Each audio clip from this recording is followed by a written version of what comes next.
அனைவருக்கும் வணக்கம் and welcome back to our channel spiritual with Raji. எல்லாரும் எப்படி இருக்கீங்க? எல்லாரும் நல்லா இருக்கணும்னு இறைவன்ட்டு பிரார்த்தனை பண்ணிக்கிறேன். இன்றைக்கி ரொம்ப இன்ட்ரெஸ்டிங்கான வீடியோ. என்னென்னா, பிரம்ம முகூர்த்தத்தால் எனக்கு என்ன பலன் கிடச்சிச்சு, என்ன போல் நிறைய சகோதரிகளுக்கு நிறைய பலன் நல்ல விஷயங்கள் நடக்குதுன்னு என்கிட்ட ஷேரும் பண்ணியிருக்கீங்க. ஒரு சிலர் எனக்கு நான் எவ்வளோ ட்ரை பண்ணுறேன், எனக்கு எதுவுமே செட் ஆகலை அப்படின்னு ஷேர் பண்ணுறீங்க. அதுக்கு தெளிவான வீடியோவாக இருக்கும்னு நான் நம்புகிறேன். வாங்க வீடியோக்குள்ளே போகலாம். வீடியோவை ஸ்கிப் பண்ணாமல் பாருங்கள். வீடியோக்குள்ளே போகலாமா? பிரம்ம முகூர்த்தத்தோட கண்டினியூஸாக யூடியூபர்ஸ் நிறைய பேர் நம்மளோட சேனலில் இருக்கீங்க. அதிலே முக்கியமாக பூவிநிதல் சிஸ்டர்ஸ் நிறைய பேர் இருக்கீங்க. ஏன்னா ஒரு யூடியூபர்ஸ் அப்படின்னா அதுலேயும் முக்கியமாக பெண்கள், அதுலேயும் ஸ்பிரிச்சுவலில் இருக்கிறவங்களாம் பார்த்தீங்கன்னா ரொம்ப கஷ்டம். ஏன்னா கணவன், குழந்தைங்க எல்லாரையும் பார்க்கணும், அதோட யூடியூப்பையும் நம்ம க்ரியேட் பண்ணி கொண்டு போயிட்டுருக்கணும். அதுலேயும் ஒரு சில கணவன்மார்கள்லாம் என்ன சொல்லுவாங்கன்னா ரொம்ப சப்போர்ட்டிவாக இருப்பாங்க. ஒரு சில டைம் சமையல் பண்ணுறதுக்கு லேட் ஆச்சுன்னா கூட சப்போர்ட்டிவாக இருப்பாங்க. அதே ஒரு சிலர் பார்த்திங்கன்னா நான் வரும்போது தான் ஃபோனை பார்ப்பியான்னு கேட்குறவங்களும் இருப்பாங்க. ஒரு சிலர் இதெல்லாம் தேவையே, இதில் அப்படி என்னத்தை வந்துட போகுது, இதில் வந்து தான் நமக்குலாம் நல்லா நடக்க போதா அப்படின்னு ஒரு சிலர் கேட்பாங்க. முதல்ல இது ப்ரொஃபஷனாக பேஷனாக நல்லதா கெட்டதா அதை யோசிக்கணும். ஏன்னா ஒரு பெண் வீட்டை விட்டு, அதாவது அந்த சமையலறையிலேருந்து வெளியில் வர்றா, அதுவுமே அந்த சமையலறை மூலியமாகவும் ஸ்பிரிச்சுவல் மூலியமாகவும் வெளியில் வர்றா அப்படின்னா அது நல்லதா கெட்டதான்னு யாரும் யோசிக்கிறது இல்லை. யூடியூப்னாலே தவறு, யூடியூப்பில் இப்படி தான் இருக்கும், ஒரு சோஷியல் மீடியானா தப்பு அப்படின்னு யோசிக்கிறோம். முதல்ல பெண்கள் வெளியில் வர்றதுக்கு காரணம் பணம் மட்டும் கிடையாது, பேஷன். அவங்களோட நிறைய நல்ல விஷயங்களில் ஷேர் பண்ணுறாங்க. எனக்கு நான் இந்த மாதிரி கோலம் போடுறேன், நான் இந்த மாதிரி பூஜை பண்ணுறேன், நான் இந்த மாதிரி செடி வளர்க்குறேன், நான் இந்த மாதிரி காய்கறிகள் அறுவடை பண்ணுறேன், இப்படின்னு நிறைய பெண்கள் வர்றாங்க. அவங்க இவ்வளோ தடைகளை நீங்களாம் மீறி வெளியில் வந்துட்டீங்கப்பா. வெளியில் வந்துட்டாலும் யூடியூப்பில் ஏகப்பட்ட விஷயங்கள் கேட்குறாங்க. ஒரு பேன் கார்டுலேருந்து, ஆதார் கார்டுலேருந்து, உங்கள் அட்ரஸ் ப்ரூஃப்லேருந்து, உங்கள் அட்ரஸ் ப்ரூஃப் கரெக்டாக இருக்கணும். இது எல்லாமே லைவ் ஃபோட்டோ வேணும், லைவ் ஃபோட்டோ இல்லைனாலும் பேன் கார்டு வேணும். இது எல்லாமே முடிஞ்சிச்சுப்பா. எல்லாத்தையும் தவந்து நான் எல்லாத்தையும் கேட்டு நான் வந்துட்டேன் அப்படின்னு நீங்கள் சொன்னால் கூட கடைசியாக ஒரு விஷயம் போஸ்டல் கோடு வழியாக உங்கள் வீட்டுக்கு வரும். அதாவது போஸ்ட் ஆஃபீஸ்லேருந்து வரும். ஒரு 6 பின் நம்பர். அந்த பின் நம்பருக்கு 3 சான்ஸ் தான். நீங்கள் அதை மட்டும் கண்டிப்பாக கொடுத்தே ஆகணும். அப்படி நீங்கள் அந்த 6 நம்பரை நீங்கள் கொடுக்க 1லேருந்து 2 நாள் ஆனாலும் பரவாயில்ல, பொறுமையாக கொடுங்க. 3 சான்ஸை மிஸ் பண்ணிட்டீங்கன்னா கிட்டத்தட்ட நீங்கள் 3 வாரத்துலேருந்து 4 மாதம் வரைக்கும் வெயிட் பண்ணணும். அந்த 4 மாதமும் நீங்கள் வீடியோ போட்டே ஆகணும். அந்த நீங்கள் வீடியோ போடக்கூடிய வீடியோவுக்கு எந்த ஒரு விளம்பரமும் வராது, அதனால எந்த ஒரு பைசாவும் வராது. 10 பைசா கூட பிரயோஜனம் இல்லைன்னு சொல்லலாம். உங்களோட திறமைகளை மட்டும் காட்டுறீங்க. இல்லைப்பா எனக்கு தான் வரல, பின்கோடே வரல, எனக்கு அந்த மாதிரி எந்த ஒரு இதுவும் கொடுக்கல, இல்லை நான் தப்பாக கொடுத்துட்டேன் அப்படின்னு நீங்கள் இருந்தால் கூட உங்களோட வீடியோ நீங்கள் தொடர்ந்து போடலைன்னா உங்களோட சேனல் அப்படியே டவுன் ஆகிடும். இந்த மாதிரி எனக்கும் ஆயிருக்கு. அதனால் பயப்பட வேண்டாம், விடாமுயற்சியோட வீடியோ போட்டுக்கிட்டே இருங்க. நீங்கள் வீடியோவை அவங்க ரன் பண்ணணுன்னா விளம்பரம் தேவை, அதனால் பயப்படவே வேண்டாம். ஓகேங்களா? இது எதுக்காக சொல்கிறேன் அப்படின்னா, பூவிநிதல் சிஸ்டரும் வந்துக்கிட்டு இருக்காங்க நம்மளோட சேனலை தொடர்ந்து பார்க்குறவங்க. ஏன்னா அந்த பெண் அவங்களும் வளரணும்னு எனக்கு ரொம்ப நாள் ஆசை. இந்த மாதிரி நிறைய பெண்கள் வெளியில் வரணும். ஏன்னா நம்ம செய்கிறது சரியாக தவறா 2 வார்த்தை தான், 2 கேள்வி தான். இதில் நம்ம எது செய்கிறோம் அதை மட்டும் புரிஞ்சுக்கணும். அப்படி வெளியில் வந்து இவ்வளோ தூரம் கஷ்டப்பண்ணி இதில் என்னங்க கிடச்சிச்சு அப்படின்னு கூட இருக்கிறவங்க சொல்லும்போது நொந்து போயிடுவோம். ஏன்னா அது எனக்குமே நடந்திருக்கு. அப்படி என்ன இதில் கிடச்சிரும் அப்படின்னு கேள்வி கேட்பாங்க. ஏன்னா இது ப்ரொஃபஷன் அப்படின்னு சொல்கிறதுக்கு முன்னாடி இது ஒரு பேஷனாக இது என்னோடய முயற்சி, இது எனக்கு பிடிச்சிருக்கு, இதை நான் செய்கிறேன் அப்படின்றத யாரும் புரிஞ்சுக்க மாட்டாங்க இல்லையா? அதனால் அந்த சிஸ்டருக்காக இதை நான் சொல்லிக்கிறேன். அதனால் மறுபடியும் சொல்கிறேன், பின் நம்பர்னு எதையும் தப்பாக மாற்றி கொடுத்துறாங்க. ஏன்னா ட்ரை பண்ணி அதில் வெற்றி பெறுற வரைக்கும் ரொம்ப கஷ்டம் வரும். உண்மையில் அதை நினச்சி கூட பார்க்க முடியாது. என்னங்க ஒரு யூடியூப்க்கு இவ்வளோ கஷ்டமானு தோணும். ஏன்னா எனக்கு இது தோணுச்சு.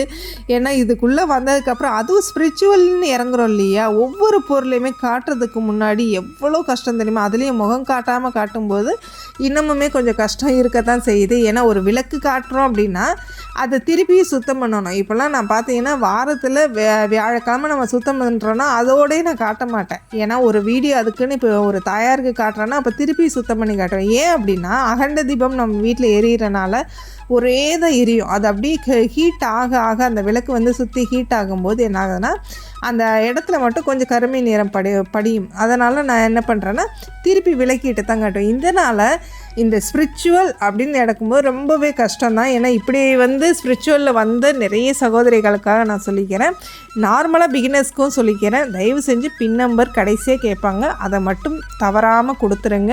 3 சான்ஸ் தான், விட்டிங்கன்னா பிடிக்கிறது கஷ்டம். 125 நாளைக்கு குறைஞ்சி வராது. ஒரு சிலருக்கு 2 நாளையும் வரும், ஒரு சிலருக்கு 3 வாரத்தில் வரும், ஒரு சிலருக்கு 1 மாதத்துலேயும் வரும், ஒரு சிலருக்கு 3 மாதத்துலேருந்து 4 மாதம் கூட ஆகும். அதனால் 3 சான்ஸ் தான். அந்த பின் நம்பர் கேட்டால் வீட்டுக்கு வர அந்த லெட்டர் மூலியமாக மட்டும்தான் வரும். அதை மட்டும் கரெக்டாக கொடுத்துருங்க, அவ்வளோதான். சரி, இப்போது இந்த பிரம்ம முகூர்த்த பூஜை பண்ணுறவங்க பண்ணாதவங்க, நான் பண்ணுற சிஸ்டர் ஆனாலும் எனக்கு வந்து கஷ்டம் தீரலைன்றாங்க ஒரு சிலர் என்ன சொல்கிறாங்கன்னா, நான் பண்ணனால ரொம்ப சந்தோஷமாக இருக்கேன், நிலைவாசல் பூஜையெல்லாம் நான் பண்ணுறதுனால எனக்கு நல்ல விஷயம் நடந்திருக்குன்னு சொல்கிறாங்க.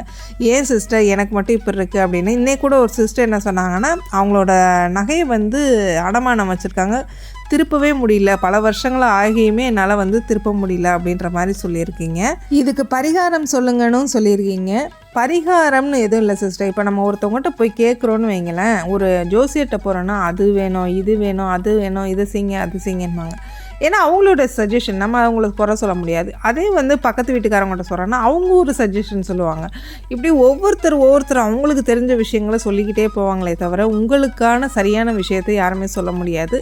நான் ஒரு விஷயம் சொல்கிறேன், இது எனக்கு வந்து பலன் அளிச்சது. என்ன அப்படின்னா, செவ்வாய்க்கிழமை நம்ம பொருள் சேர்க்குறோமோ இல்லையோ, கடன் இருக்கிறவங்களுக்கு சொல்கிறேன், கடனை அடைங்க. செவ்வாய்க்கிழமை உங்களால் முடிஞ்ச வரைக்கும் அது 10 ரூபாயோ 100 ரூபாயோ அந்த கடனில் ஒரு பங்காவது அடைக்க முடியுமான்னு பாருங்கள். இப்போ நகை திருப்பணும்னு யோசிக்கிறீங்க இல்லையா, அந்த நகைக்கான பணத்தை செவ்வாய்க்கிழமை சேர்த்து பாருங்கள், கண்டிப்பாக அது சக்ஸஸ்ஃபுல்லாக அமையுது. நான் ட்ரை பண்ணியிருக்கேன், எனக்குமே நல்லது நடந்திருக்கு. ட்ரை பண்ணி பாருங்கள் சிஸ்டர். இது வந்து பரிகாரம் கிடையாது, எனக்கு வந்து இறைவன் முருகப்பெருமான் அருளி செய்த ஒரு நல்ல விஷயம்னு கூட நான் நினைக்கிறேன், அவ்வளோதான். சரி, இப்போ வந்து நம்ம போட்டிக்கோ பார்த்தீங்கன்னா முதல்ல எப்படி இருந்துச்சுன்னு தெரியும். இப்போ பேக்ரவுண்டே பார்த்தீங்கன்னா கருப்பு கருப்பாக இருக்கும். இங்கே நத்தை தொல்லைங்க ஜாஸ்தி. எங்கே நத்தை இருக்கோ எறும்பு இருக்கோ அந்த இடம்லாம் பார்த்தீங்கன்னா அந்த மண்ணோட வளம் வந்து ரொம்ப நல்லாயிருக்கும்னு சொல்லுவாங்க. இதை எப்படியாவது க்ரியேட் பண்ண. இப்போ என் பசங்க விளாட்றாங்கன்னா தூக்கிட்டு வந்து பேட் அங்கே தான் வைப்பாங்க. இப்போ எங்கள் பாப்பாவே கொஞ்சம் வாசப்பெருக்க சொன்னால் தொடப்பத்தை அங்கே தான் வைப்பாங்க. அப்படி நம்ம கிளட்டர்டாக இருக்கக்கூடிய ஒரு ஸ்பேஸை வந்து நம்ம டீக்ளேட்டப் பண்ணி எப்படி சொல்ல, ஒரு மோட்டிவேஷ்னலாக ஒரு பார்க்கும்போது ஒரு பாசிட்டிவிட்டி நமக்கு கிடைக்கணும் அப்படின்னா அந்த இடத்த நம்ம கொஞ்சம் ஃபில் பண்ணணும். ரொம்ப சொல்லலை, கசகசன்னு ஆக்கணும்னு சொல்லலை, ஓரளவுக்கு ஃபில் பண்ணணும். அதுலேயுமே நம்ம பார்க்குறதுக்கு கண்ணை குளிச்ச உருளி, க்ரீன் பிளான்ட், அதாவது லைவ் பிளான்ட்டு, இந்த மாதிரிலாம் நம்ம வைக்கும்போது ரொம்பவே அழகாக இருக்கும். இப்போ நானே பாருங்கள், இந்த இடத்த ரொம்ப அழகாக மாற்றினேன். இதில் சணலை சுற்றுறேன், தலைகீழ திரும்பி அது சுற்றிக்கிட்டு இருக்குது. இப்படி நைட்டு வரைக்கும் உட்காந்து இந்த வேலையெல்லாம் பார்த்துக்கிட்டு இருந்தேன். இது சொல்லப்போனால் பழைய வீடியோ, ஆனால் உங்களுக்கு புதுசாக இருக்கும், ஏன்னா இதை பற்றி நான் கொடுக்கல. இதை ஓனாக செஞ்சுக்கிட்டு இருந்தேன். அதுக்கப்புறம் பார்த்திங்கன்னா செடி வளர்கிறதுக்கு ஒரு டிப்பு. இது வந்து நம்ம கிச்சனில் இருந்த செடி என்னாச்சுன்னா, ஊருக்கு போகும்போது அப்படியே வெளியில் வைக்காமலே போயிட்டேன்.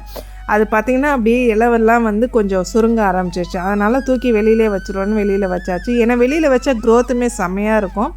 அதனால் இந்த மாதிரி ஒரு சினுக்கொறிக்கோ ஒரு சின்ன டூல் வச்சுக்கிட்டு மண்ணை, எந்த ஒரு செடியாக இருந்தாலும் மரமாக இருந்தாலும் மண்ணை கிளறி விட்டாலே அது அவ்வளோ ஒரு க்ரோத் கொடுக்கும். அதை ட்ரை பண்ணி பாருங்கள். ஃபர்டிலைசர் அப்படின்னா நம்ம வடிச்ச கஞ்சி இருக்கு இல்லையா, அதை வந்து நிறைய தண்ணியில், 1 பக்கெட் தண்ணியில் டைல்யூட் பண்ணிவிட்டு ஸ்ப்ரே பண்ணுறது. சொதன்னு நம்ம ஊற்றிடக்கூடாது, அவ்வளோதான். இதுதான் ஒரு கேர் பண்ணணுன்னா அது போடலாமா, இது போடலாமா, இப்படி பண்ணலாமா அப்படின்னு யோசிக்கிறத விட சிம்பிளாக இதை மட்டும் செஞ்சு பார்த்தாலே பெட்டராக இருக்கும். அதுலேயும் நீங்கள் இப்போ ஒரு செடி வளர்த்த போகிறீங்க அப்படின்னா அது மணி பிளான்ட்டாக யூஸ் பண்ணி பாருங்கள், ரொம்பவே க்ரோத் நல்லாயிருக்கும். அப்புறம் இப்போ நான் கையில் வச்சுருக்கேன் இல்லையா, இது பார்த்தீங்கன்னா மஞ்சள் கிழங்கு. ரொம்ப அந்த பொங்கலுக்கு வாங்கினதை துளசி மாடத்தில் அப்படியே பதிச்சு வச்சிட்டேன். அது ஏதோ ஒரு அபிஷேகம் பண்ணும்போது உள்ளே விழுந்துச்சு, அது அப்படியே சரி இருக்கட்டும்னு பதிச்சு வச்சேன். அது பார்த்தீங்கன்னா இப்போ க்ரோத் வந்திருக்கு. அது மட்டும் இல்லாமல் இந்த ஸ்பிரிச்சுவல் விட்ராஜி ஒரு பிளான்ட் பைத்தியம்னே சொல்லலாம். அப்படி ஒரு செடினா எனக்கு அவ்வளோ சந்திரமுகியாகவே மாறிடுவேன். இப்போ கிடையாது, ஏன்னா நான் ஃபஸ்ட்டு வீடியோ போட்டதே வந்து டெரஸ் கார்டன் தான். அவ்வளோ கிட்டத்தட்ட 110 டேங்க் வச்சு வளர்த்தேன். அது மட்டும் இல்லாமல் கீழேயும் வச்சு வளர்த்தேன். நிறைய செடிகள், நிறைய பூச்செடிகள் வளர்த்தேன். அந்த கடவுளுக்கு போடுறதா இருக்கட்டும் சரி, இல்லை அந்த பளிச்சுன்னு அந்த கலரை பார்க்கும்போது எனக்கு அவ்வளோ ஒரு சந்தோஷம் கொடுக்கும்.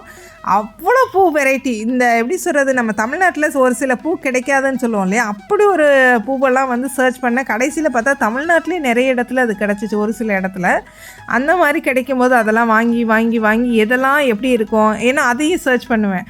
போய் கூகுளில் பார்ப்பேன், இது எந்த மாதிரி லீஃபாக இருக்கும், இது எதனால் வரும்னு. இப்போ இந்த மாதிரி நான் ஊன்றேன் இல்லையா, இந்த செடியெலாம் பார்த்திங்கன்னா களை செடிகளும் சேர்ந்து வரும். அதெல்லாம் பிடுங்க மாட்டேன். அதில் வந்து ஏதாவது ஒரு, அதாவது அங்கே நர்சரியிலேருந்து வாங்கிட்டு வரும்போதே ஏதாவது ஒரு செடி வந்து நல்ல பேபி பிளான்ட்டாக இருக்கலான்ட்டு அதையும் வச்சு வைப்பேன். கடைசியில் அதுலேயுமே சக்ஸஸ்ஃபுல் ஆகும். அதுக்கப்புறம் பார்த்திங்கன்னா அந்த மேட்டு தான் போட்டிருந்தேன் இல்லையா இந்த இடத்துல, மறுநாளே மழை பெஞ்சு நான் அவ்வளோ பார்த்த வேலையுமே ஒன்றும் இல்லாமல் போச்சு. என்னென்னா மேலே நல்லா பஃபியாக அந்த மேட்டு வந்து பார்த்திங்கன்னா யோகா மேட்டு போட்டிருந்தேன், கரெக்டாக ஃபிக்ஸடாக இருந்துச்சு. அதுக்கப்புறம் பார்த்திங்கன்னா அது தண்ணி பட நல்லா ஊறி போய் ஸ்பாஞ்ச் மாதிரி ஆகிடுச்சு. அப்புறம் வந்து ஒரு மாதிரி சொதன்னு ஆயிடுமேன்ட்டு அதுக்கப்புறம் இந்த கோலம் போட்டுக்கிட்டு இருந்தோம். ஸ்டார்டிங்கில் நீங்கள் பார்த்துருப்பீங்க, பட் ஓல்டு வீடியோலாம் பார்த்துருந்தீங்கன்னா தெரியும். கோலம் வீடியோவில் இந்த மேட்டு போட்டு தான் நான் போட்டிருந்தேன். அதுக்கப்புறம் இதை கரெக்டாக ஃபிக்ஸடாக நான் கட் பண்ணி, ஏன்னா இந்த வந்து கொஞ்சம் அந்த எட்ஜு இருக்கிறனால நல்லா கத்தியை வச்சு கரெக்டாக கட் பண்ணிவிட்டு அதை கரெக்டாக ஃபிக்ஸ் பண்ண ஆரம்பிச்சிட்டேன். எதையுமே ஒட்டலாம் இல்லை, சும்மா வந்து அப்படியே மேலோட்டமாக வச்சுருந்தேன். ரொம்பவே அழகாக இருந்துச்சு. பிரம்ம முகூர்த்த பூஜை செய்யுங்க. நான் மறுபடியும் சொல்கிறேன், ஏன்னா எனக்கு அவ்வளோ பெரிய கிஃப்ட்டு கிடச்சிருக்கு. நம்ம வீட்டுக்கு ஒருத்தவங்க வரப்போகிறாங்கன்னு சொன்னேன் இல்லையா, அவங்க வர்றது வீடியோவையும் நான் உங்களுக்கு தெளிவாகவே கொடுக்குறேன். ஏன்னா இது வந்து கொஞ்சம் பழைய வீடியோ தான், இது அப்படியே பெண்டிங்கில் இருந்துக்கிட்டே இருக்குது. எனக்கு பர்சனல் ஒர்க்லாம் ஒரு சில ஒர்க் இருக்கிறனால என்னால் கொடுக்க முடியலை. அதுக்கப்புறம் ஒரு சின்ன அவேர்னஸ் வீடியோ. உங்களால் பிரம்மமுகூர்த்த பூஜை வெளியில் செய்ய முடியலன்னா பரவாயில்லப்பா, உள்ளே செய்யுங்க. அதெல்லாம் தாராளமாக செய்யலாம். வீட்டுக்குள்ளே கோலம் போடலாம், வாசை தெளித்து நம்ம கோலம் போட முடியும் அப்படின்னா அது செய்யலாம். இல்லைனாலும் வீட்டுக்குள்ளே மஞ்சள் தண்ணி ஒரு இடத்துல மட்டும் தெளிச்சுட்டு பூஜை ரூம்லேயோ ஒரு இடத்துல மட்டும் நம்ம கோலம் போட்டும் பிரம்மமுகூர்த்த பூஜை செய்யலாம். தாராளமாக நீங்கள் செஞ்சுக்கிட்டே வாங்க. அந்த டைமிங்கில் எந்திரிச்சிட்டாலே நமக்கு ஆட்டோமேட்டிக்காக பாசிட்டிவ் எனர்ஜி வர ஆரம்பிச்சிடும். ஏன்னா சேஃப்டி ரொம்ப முக்கியம். உங்களுக்கு எங்கே சேஃப்டியாக இருக்கோ அந்த இடத்துல பிரம்மமுகூர்த்த பூஜை செய்யுங்க. ஏன்னா இதுக்கு நானே ஒரு உதாரணம். நம்மளோட பழைய வீடியோவெல்லாம் போய் பாருங்கள். அதுக்கும் இப்போ உள்ள வீடியோக்கும் எவ்வளோ வித்தியாசங்கள், எவ்வளோ நல்ல நிகழ்வுகள், எவ்வளோ பூஜைகள், இப்படி எவ்வளோ செஞ்சுக்கிட்டு இருக்கேன். என்றைக்குமே வந்து இறைவன் எனக்கு குறை வச்சதில்லை. கஷ்டங்கள் வரதான் செய்யும். அதை என்ன பண்ணுவேன், ஓன்னு ஒரு இடத்துல ஒரு 1/2 an hour நல்லா அழுதுட்டு அடுத்த நிமிஷம் அப்படியே முகமூடியை கழட்டி வைக்கிற மாதிரி கழட்டி வச்சுட்டு வெளியில் வந்துடுவேன்.